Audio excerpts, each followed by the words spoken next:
The Deal News Podcast, episode 251 for March 27th. And the winner is... I am joined by Lewis and Dan. Hey, fellas. Hey, Jeff, everyone. how are you? How's it going? Good.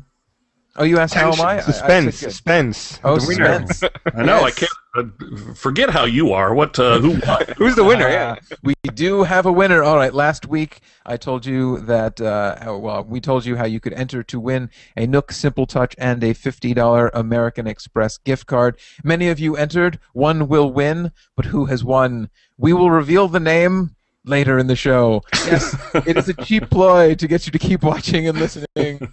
So you never know when we're going to announce who won. So stay listening, stay tuned, stay listening, stay with your ears open. I don't know. It's just, Yeah. just. I'm having trouble with my microphone. Sorry. I know. It looks like it's possessed. It's like flying around the screen.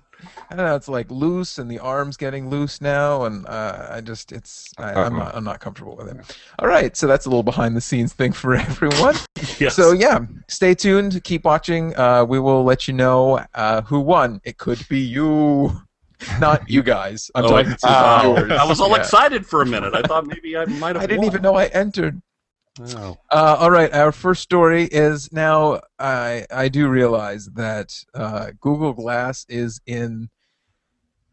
There's a chance that this could become our next Hulu. So Really? I don't think that's a good thing, huh? no. No. I mean, it's on the slippery slope to becoming the next Hulu, the thing that we talk about every show. episode. But right now, it is just topical. So I will allow this next story. Lewis, you found a follow-up story about Google Glass, and it's actually interesting. So I would like to talk about it all. Yeah, it is very interesting. So essentially, lawmakers in West Virginia want to ban the use of Google Glass while you're driving. They're saying it could lead to more accidents. It could distract the driver. So they're looking to ban it. Google's response so far has been like, well, we want to work. Obviously, we don't want there to be more accidents on the road or whatnot. So they're looking to work with the lawmakers in West Virginia, to make this happen. But it's kind of interesting that they're the first. It almost makes it's almost as if West Virginia is expecting this to be very popular, for a lot of people to have this and for people to keep it on while they're driving. So, it's almost like they're already expecting this to take off and everyone's going to have one soon. I found that part of the story very interesting.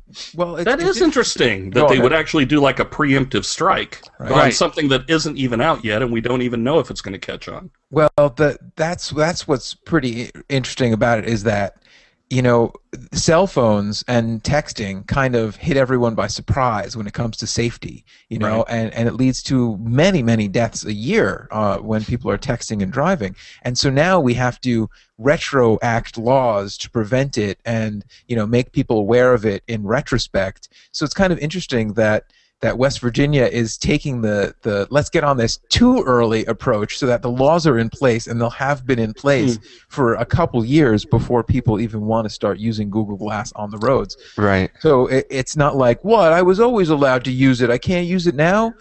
Whereas people will come into it being like, oh, I can't use that on the road. That was just how it was from the beginning. But then that kind of sucks also, because I think wasn't one of the features, or there's going to be an app, I imagine, for Google Glass that will let you, I'm going from New York City to West Virginia. Please map it out. That defeats that purpose. It's almost like it's taking a feature away from Google Glass. Yeah, that was one of the things that I initially expected of Google Glass. I'd be like, great, I could wear this when driving, and it would show me, like, all right, now move this way, now move this way. It would have a finger on it, that would kind of like show me which way to go. And I never even considered that it would also be putting up, like Johnny32 tweeted, you are the best, you know what I mean? And it'd be like, oh, what was that tweet? Look at my lunch. And then just drive off the road. Well, now, don't you think that Google would? Well, all right, I'm getting into future tech now, but don't you think it would be great if they put in like some sort of proximity detector, like some sort of laser thing? Like you're sitting in a car, it lets you know that you're like 5 car lengths away, or it sees taillights come on or something like that, and says, hey, wake up, or something like that. quit Right. sleeping. Well, I mean, there are safety things that they could put in them. I mean, they're already putting these kind of safety things in cars themselves. Like, if you're too close to someone, the car can alert you, and the glasses could hook into that and do that as well. Right. I think what they need to do is some phones have an auto mode. I know mine does. Where whenever the phone senses that it's moving faster than like 25 miles an hour, it shuts off texting. It shuts off like Oh, phone wow, calls and really? stuff. I didn't know that. Yeah. Huh. The thing is, you just have to run that mode in the background so that it does it Automatically. Yeah, it's like a thing that you could put on, kids' phones to make sure that they can't Right, text while right, right. driving stuff, but you can also choose to do it. I think mine has that too. When I throw it across the room really hard, texting shuts off. Yeah, everything shuts off. So it's pretty amazing. It auto reboots everything into its tiny does. pieces. You can put it all back together and start from scratch. So if they had something like Google should take the lead on that and say like, look, every Google Glasses that we sell has this software in it. Whereas if you're traveling clearly in a car and they're doing that based on location data or whatever, Right. that it will shut down certain functionality. And yes, hackers will be able to work around that, but it would be a nice effort for Google to put that forward so that lawmakers know we're not trying to have this kill people on our roads. I don't know. It's a back and forth of like is it gonna be a law? Is it gonna be something baked into it? And it's just interesting to me that lawmakers are getting ahead of the technology, where Right. normally they've been reactive to the technology. And the fact that they're very specific about Google Glass, because aren't there already cars, like I think the 2013 Lexus has a heads-up display, or I know there is a car with a heads-up display. So Right. what does that mean? Are they not going to be able to drive in West Virginia or other Right. states? I mean, Right. Well, I don't know what kind of stuff can you get on the heads-up display in those cars. I don't know off the top Whereas of my with head, Google Glass, any app that you create, it'll be able to put a movie up. So you could be watching. Oh man, I never want to drive once these things come out. But I mean, like, thinking about it in the positive way, I mean, think about it. You could be driving and Google Maps will tell you, like, hey, there's traffic, Sure. and, like, exit this, take that exit instead. I mean, like, Right. the fact that you're not going to be, a Google Glass owner isn't going to be able to use those features, it's Right. kind of a bummer. See, but think about it this way: for every positive use of a nuclear weapon, there are many uses. Very You know what I mean? So yeah, I mean, there are tons of positive uses as long as people use it correctly. But I mean, come on, the urge to to have it Facebook right there, or to Twitter, yeah. Right. Sure, to of be course. like, Google Glass, load up Facebook. Well, now here's my question. From the enforcement side of it, how in the world are you going to be able to enforce that, being that there are billions of people who wear glasses, number one, and people Right. driving through, what is it, West Virginia? Is that what it was? Yeah. Yeah. Yeah. And it's like, what are they going to do? I mean, I think it would be a logistical nightmare Right. for the cops every time they see someone with glasses. Pull them over, get them. They might be Google glassing. You're a nerd. In the I'm county. being profiled. Well, for now, I mean, they look distinctive. They have that wart on the side, and that will obviously be the telltale of But it would still be hard for a cop to see that Right. fine a detail, like when you're driving, and like even if they stop you, they're like, oh, these, they were off, officer. I didn't have them on, Right. Google turn on, if you could even do that. Right. Right. Yeah, well, these people need to have a second pair of glasses although right now Google Glasses are just a thing that you put Right, on, so just you actual. would take them off, I don't know, but I mean, this, as future looking as they're being, we've clearly already come up with like 5 holes in their plan. Exactly. So it's going to be kind of difficult for them to Good cover luck, everything, guys. But yeah. I'm just Good saying luck. it'd be so funny getting pulled over and, sir, surrender your glasses. Right. And they have to do like an eye check on you first. Are those real glasses? Do you need them to see, or are those Right, Google right. glasses? How many fingers am I Read holding? this chart. Right. E F P. Oh no! Read You the just bottom spelled line. GOOGLE. Get in the van here. T-I-C-K-E-T. What?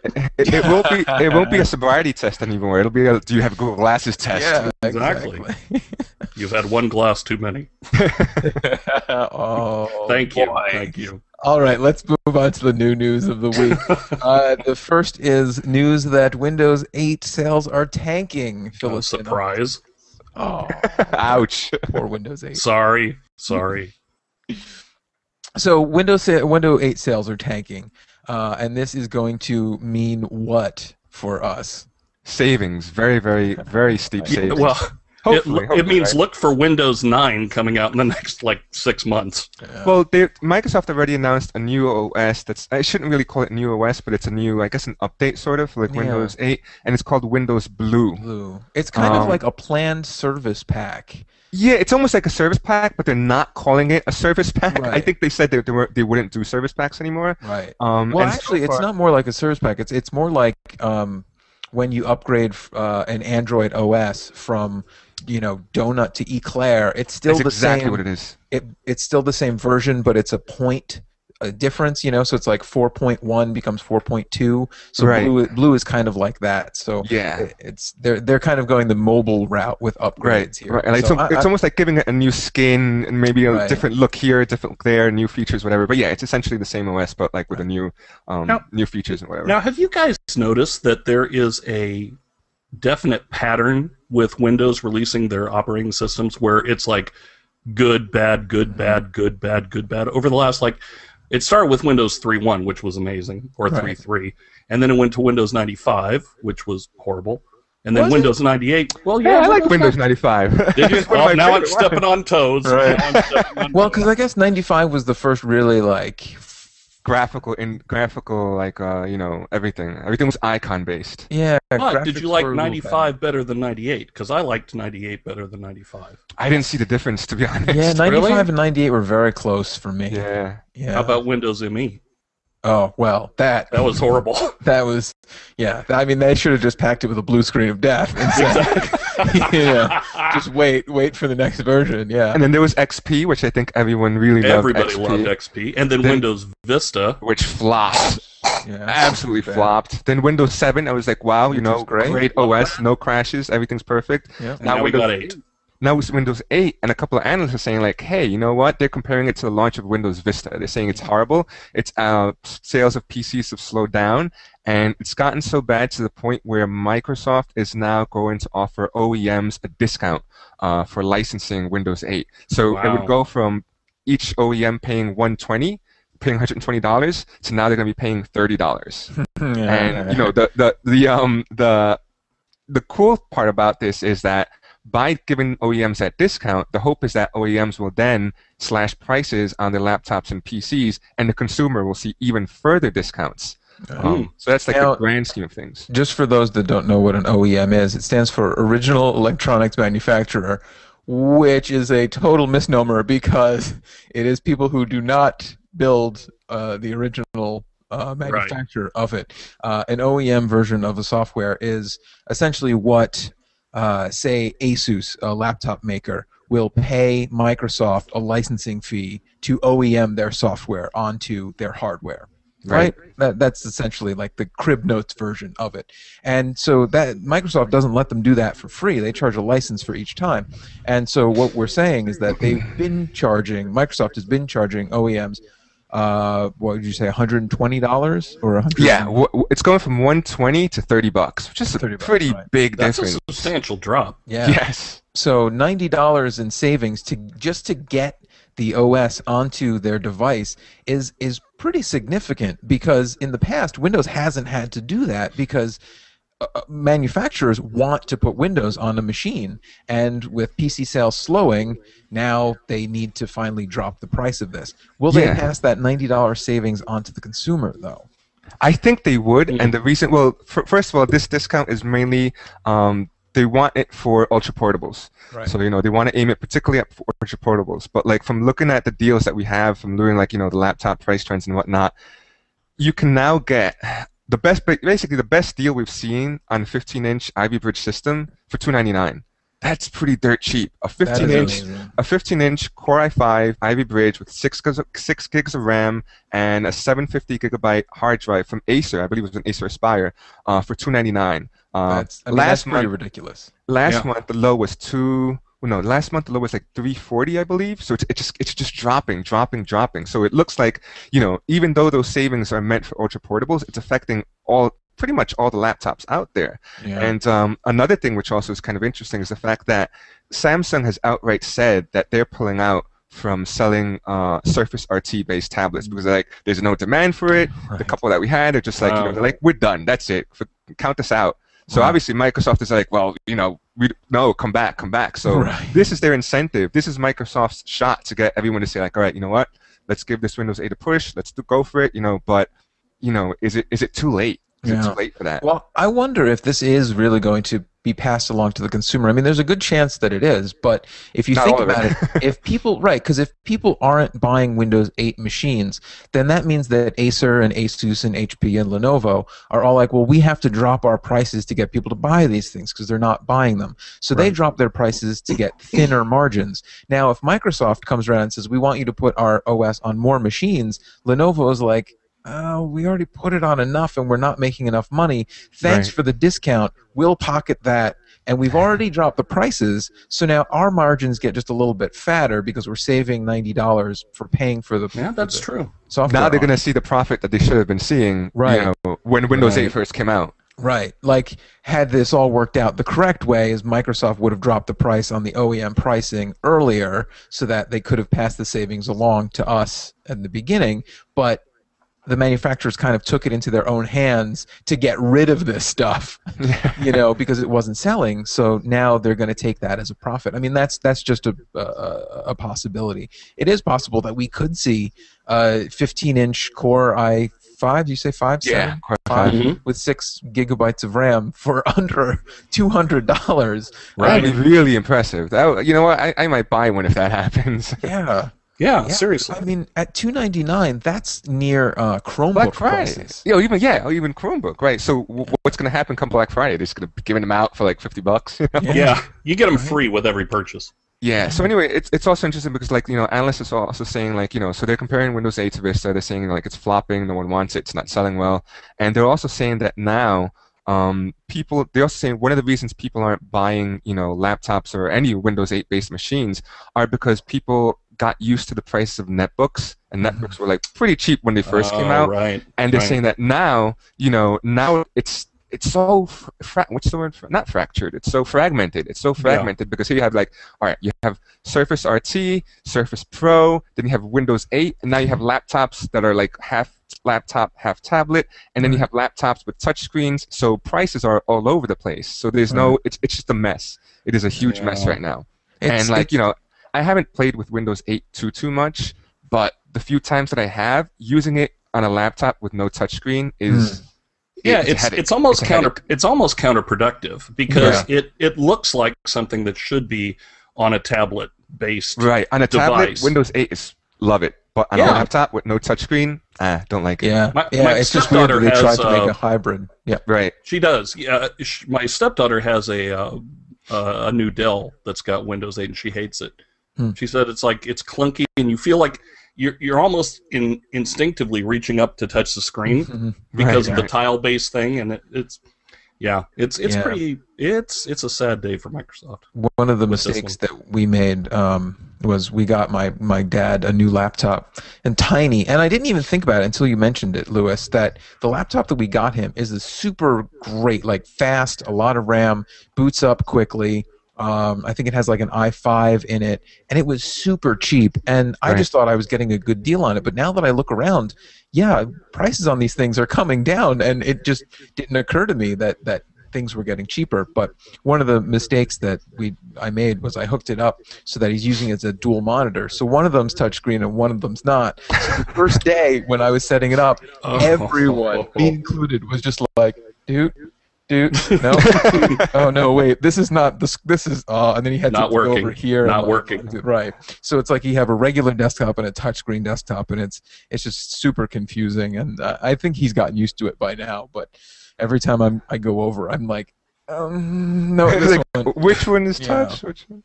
Yeah. So it's a weird OS.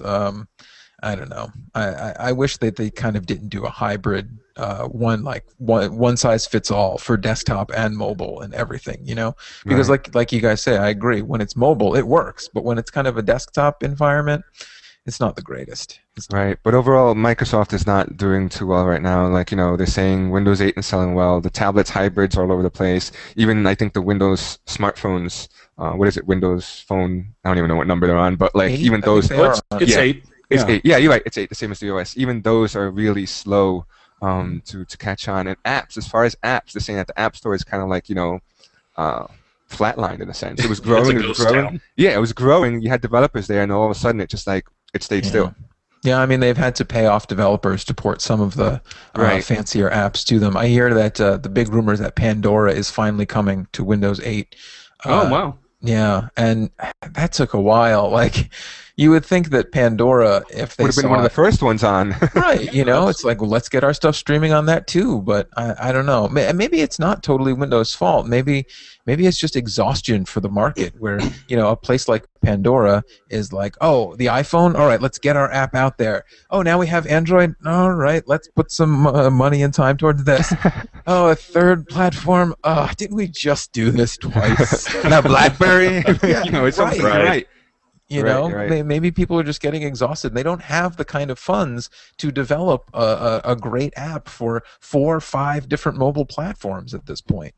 So maybe it's only Windows' fault because it got to the market late. Now, what do you think about this? What do you think? This could be an opportunity for Windows to rake in a little bit of cash on this deal by offering a retrograde to Windows 7. With a new Windows 8 PC. I mean, if sales are really tanking as bad as what we're reading, they're not going to do that. They should totally do it for $20. Well, that's what they did. Retrograde, right? That's what they did for Vista and XP. Is that Vista was getting lambasted in the press, and so everyone, Dell started saying, "Well, look, this comes with Windows Vista, but for $35, we'll put XP on it instead." Right. But Microsoft just kind of put the nix on that. Yeah, I don't think they like that, and I don't see them ever doing that again, because that's almost like them saying, like, "Hey guys, this OS sucks. You could get the old one now." Yeah. Well, better they admit it than everybody else in the entire internet saying that it sucks, which they already are. Yeah, they're already too deep. They're too deep. They got to go with the lie, Yeah. And maybe Windows Blue, which let's talk about the name Blue. I mean, when you think Windows Blue, the next 2 words are screen of death, right? Exactly. So why would you call it Windows Blue? That's apparently awful. a non-engineer made that term. I guess. I mean, maybe they're going with the colors in the window, like blue, yellow, green, red, or whatever. Is blue even one of them? I can't picture them. Yes, I think it is actually. Yeah. Blue, red, green, yellow, according to my start button down here, which is one thing Windows 8 doesn't have. Right. Anyway. All right, we've torn apart Windows 8 a little bit. I think enough. Looking forward to Windows 9. Yeah, Windows Blue, followed by Windows 9, which they say they're going to be on a more regular release schedule, again, like a mobile OS. Oh, really? So we won't have long to wait until Blue comes out. You said the summer, right? Yeah. Or the fall, summer, right? Yeah. And then it's supposed to be like they want it to be like every 6 months, right? So, Windows 9 could be in another 6 months, or I don't know. Maybe the next upgrade could be called Windows. Oops, sorry about that. Right. Windows, what you liked before about Windows 7. Or just call it Windows : start button, and everyone would love it. Exactly. Because that's all everyone wants, again. All right, let's see. Our next story. What should our next story be? We're actually running out of time really quickly here. That's fast. Yeah, well, it takes a while to tear apart my Windows 8. It does. Let's talk a little bit about the cloud. Yeah. According to a study of who uses the cloud and in what percentage, it turns out that the most used cloud application is Apple iCloud. They commandeer 27% of the market.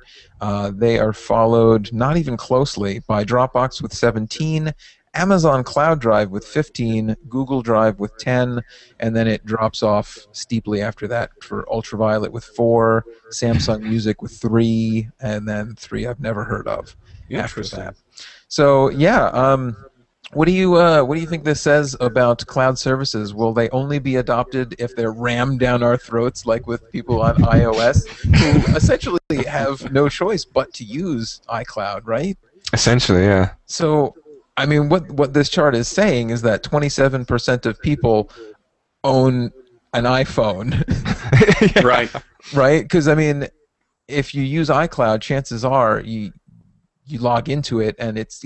I'm not saying that it's forced upon you. It's convenient to use. Right. That's a built-in feature, it's right? All synced in. It's all synced in, right? Yeah. Exactly. So I don't know. Is that where it's coming from? Does it mean that we're forced to use these things, and that's the only way we're going to adopt cloud functionality? Let me ask you guys, what cloud services do you guys use? Well, I mean, I've got like 12 of them right now. I use I have like Dropbox. really use them. Oh, like, really use them? Like really use, not just have accounts with. I mean, I have accounts with all of them, but like really use.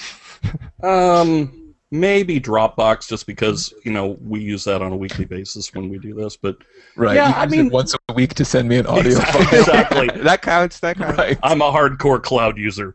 Right. No, I've got like 4 accounts, and actually the one that I use the most is probably CX. Mm.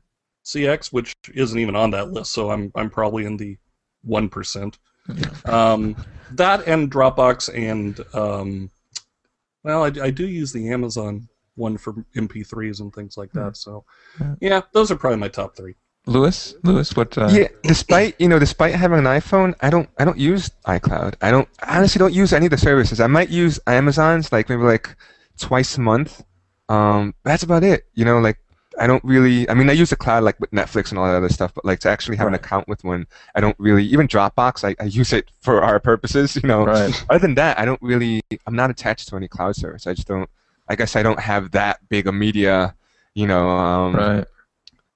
That many media files to really need some sort of cloud storage, or I don't transfer files that often, or Right.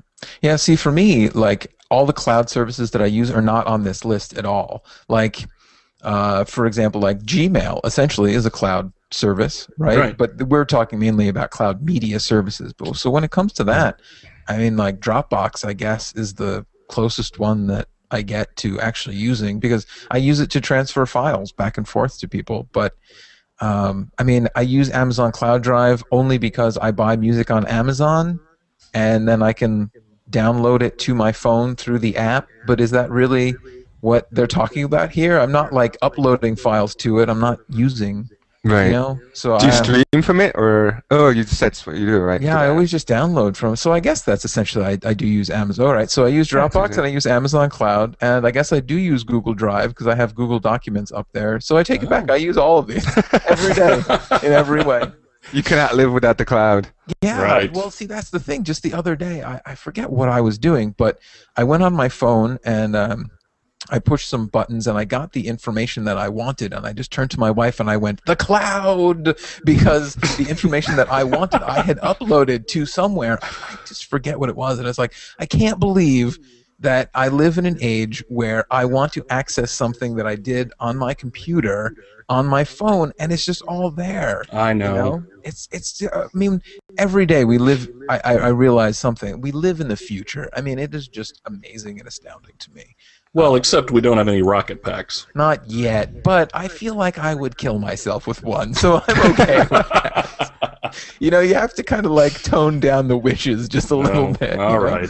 Access to my Chrome bookmarks on my phone, that's great. Cool. I but know, flying into the side of a building in a flying car, not the best. I know. Not the best use of the future, I guess. All right, let's see. I need to do. My timer died, so I don't know how long. So we've got time. We've got time for one more, I'm sure. Yeah. All right, you choose, Dan. Oh, you're leaving it up to me? Wow, Yes.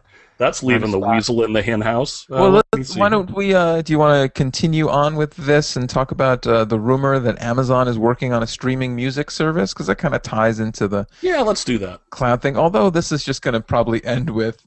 All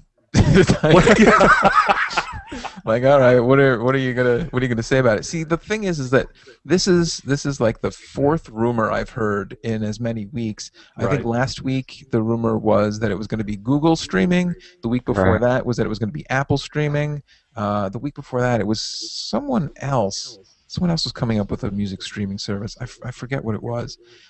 So essentially, any way that you can buy music is rumored to be giving you a streaming music service. So instead of us just being like, that'd be cool, why don't I ask you, which one would you be most interested having a streaming music service from? And the answer is probably none of them. But go on, answer. What do you think, Lewis? You answer first, because I need to think about this. For me, Amazon, again, having an iPhone, having an iPod Touch, I would say Amazon, because That's where I get all of my music from. They have the best, to me, they have the best price. They have pretty much the albums, the music I like. And if they have a streaming service, it'd be so much easier, you know, like listen to the song, buy it, cool, you know. Well, see, that's interesting that you started it by saying having an iPhone and having, you know, an iPod Touch and a Mac and everything. I thought you were going to say iTunes. Yeah. I have not. The only time I open iTunes is to buy apps. Other than that, I have not bought a song on iTunes in God knows how long. And it's just the money convenience. It's cheaper. Yeah, a lot cheaper. A lot cheaper. I mean, it's significantly cheaper, you know? Yeah. Sometimes by as much as a couple bucks, right? Per song. For an album, sometimes it could be by like $5. For a single, maybe Amazon will have the single for 89 cents. Apple will have it for 129, or Amazon will have like get a free credit. And Apple really give free credits for music, you know? So my loyalty's with Amazon. Right. Yeah, I'll join Lewis in that. I think Amazon would be the one because it's, like you said, they do have the best prices from what I've seen, and sometimes they even throw stuff in for free. And I don't know. I just think it's just solid, and I don't have to change my my ecosystem exactly to listen to music. See, it's interesting because I've kind of been go on. No, I was saying I think Apple's look a little nicer, but Amazon's it'll do fine for me. Oh yeah, and to be sure, the Amazon system's pretty clunky. You know what I mean? It's kind of archaic. They need to do a major overhaul on it. Oh yeah, especially if you're listening online, like yes, through a web browser. Yes. Oof, that is rough. Yeah. Rough. Well, they have a player. I mean, they do have a cloud player that you can download for Android phones and your desktop actually, but it's still clunky and it's not very sleek and it's not very intuitive. So, yeah, which is weird because I'm about to say, you know, maybe I would look forward most to the Google one. I've actually been thinking of moving over, and if there's going to be one that does not look slick and clunky, it would be the Google one. I don't know. I for some reason I've just been buying in more and more to the Google ecosphere, and you know, I used to listen to Amazon Music on my phone, but then I was like, but it has this built-in player with it, and like I'm getting all these free tracks from Google Play, so maybe I want to try and use that. And I mean, it looks terrible. Right. Absolutely terrible. But it plays the music that I download through Amazon on it, and it plays the music that I bought on the cloud from Google Play. Maybe I would use this, but I don't really use a streaming music service anyway. But Dan, you do. You use Spotify, right? Absolutely, yeah. So you would be able to switch over, but I just don't use a streaming music service already. Lewis, do you? I use Spotify like twice, 3 times a week. Oh wow, okay. I use the free version. I'm like, me too. I wouldn't pay for it for heaven's sakes. It's like I can deal with having a commercial every 5 or 7 songs. Right. That's okay.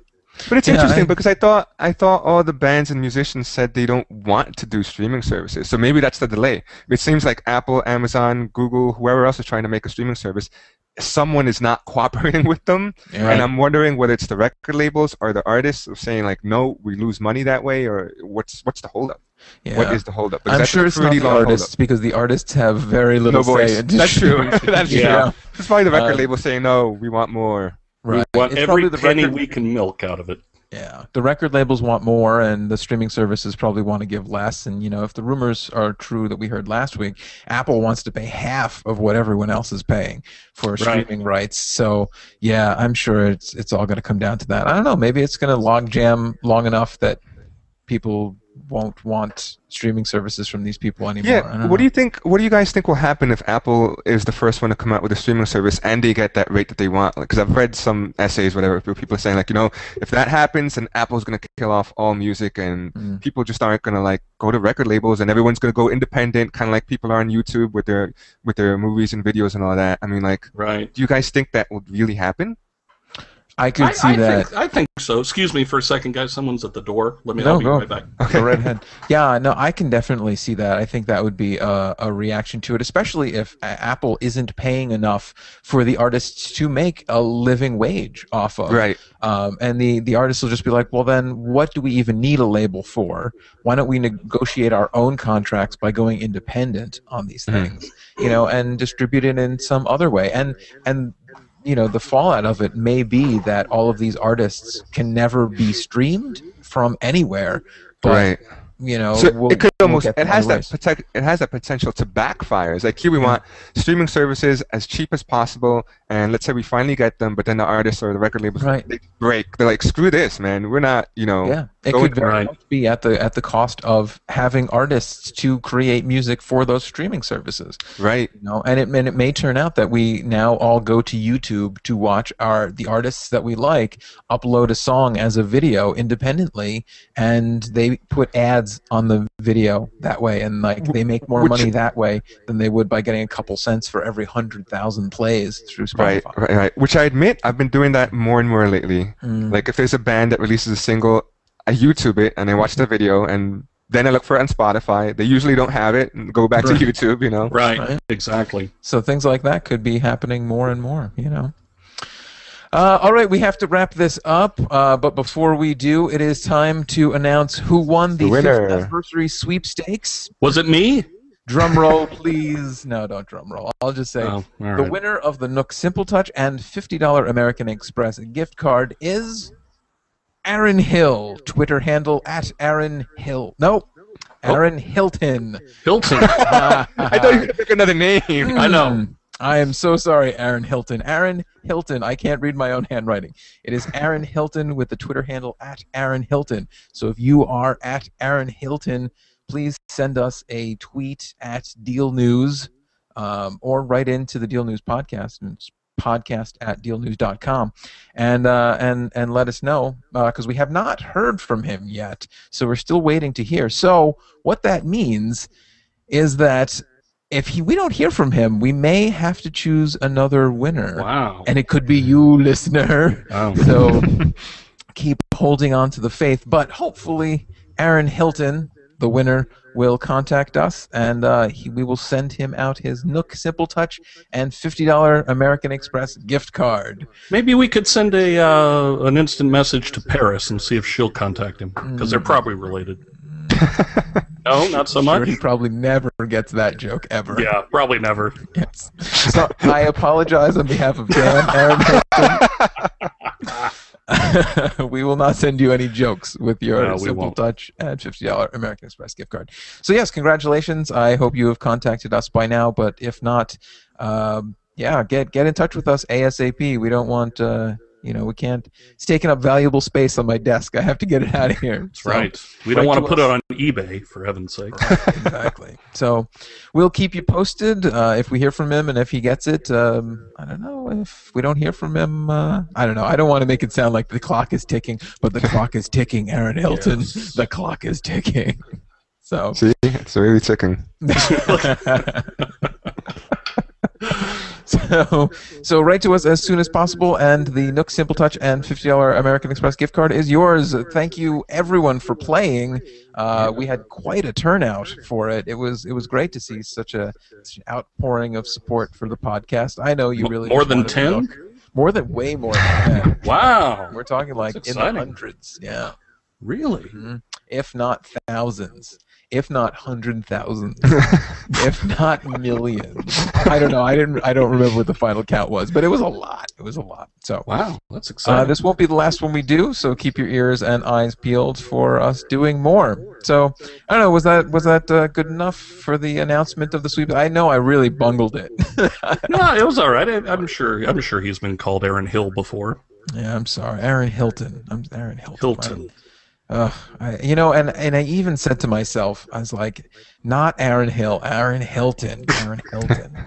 That was a mistake. You set yourself up to say Aaron right, Hill. Exactly. Because I kept repeating Aaron Hill, Aaron Hill, Aaron Hill. It's actually Aaron Hilton. Now Aaron Hilton's sitting out there being like, wait, is it Aaron Hilton or is it Aaron Hill? I have to know, because did I win or not? It is Aaron Hilton.